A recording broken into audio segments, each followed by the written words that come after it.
Mr. Speaker. Ron Mark. Thank you, Mr. Speaker. Well, I guess today pretty much sums it up if you look at the front page of the Dom Post.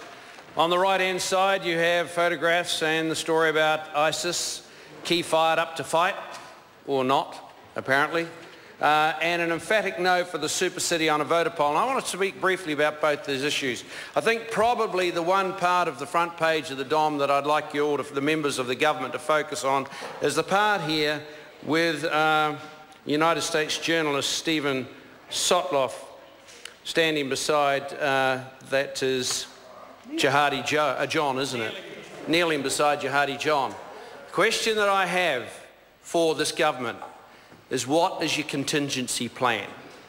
If one of our soldiers ends up in an orange jumpsuit beside Jihadi John, what is your plan? Will you pay the ransom, or will you send in the SAS, or will you stand by and allow one of our soldiers to be beheaded? That is the real question, and I have not heard anything from this government, and I'd put it to this government, before the troops go, don't make light of it, silly Mr. What's your name? Goldsmith. Don't make light of this. See, the thing I know about people in Parliament and I used to level this, I used to say this to Keith Locke. The most often, the people who have the loudest voices when it comes to deploying people into theatres of war are those who've never worn a uniform and never want to. And very, very often, sadly, you find that they don't allow their sons or daughters to go either. So button it, Mr. Goldsmith, button it. You have no place commenting on this because, quite frankly, you don't know what you're sending troops to. Now, Mr. Speaker, the other point I want to talk about is the Local Government Commission and the Super City amalgamation. As the Mayor of Carterton, I tried to have conversations with various government ministers and a range of, and indeed yourself, Mr. Speaker, when you were the Minister of Local Government, and I tried to impress upon people what was going to happen. This government, I know, passed legislation to make it easier to force amalgamations, and they've relied on the LGC to put together the necessary papers to effect that. That's the aspiration. We know that. But what we have right now is two things. An incompetent LGC, and I did ask the Minister of Local Government if she had confidence in him. She said yes.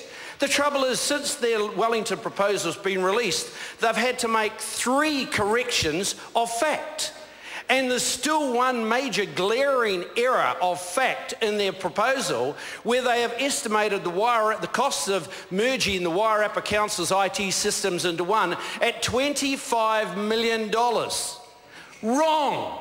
The 3 Wairarapa councils have been doing that work for the last 5 years. And had they bothered to pick up the phone and ring one of the CEs over there, they would have been told that the cost was probably about $1.5 million to polish it off. 1.5, not 25 million.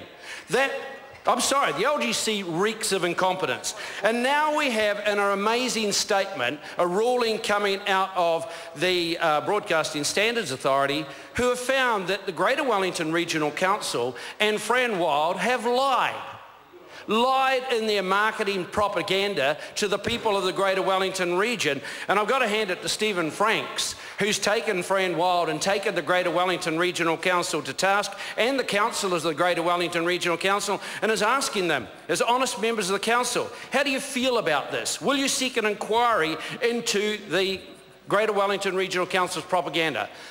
I stand here ready to assist this government to a sensible solution for the Wairarapa, which is a unitary authority, and it would help if the local member stood up for his people as well. But we are not going to lay down and let this government and the LGC allow the people of the Wairarapa to be forced into a Wellington super city when 85% of them do not want it. The Honourable Pesata Sam Lotawinga. Mr. Speaker.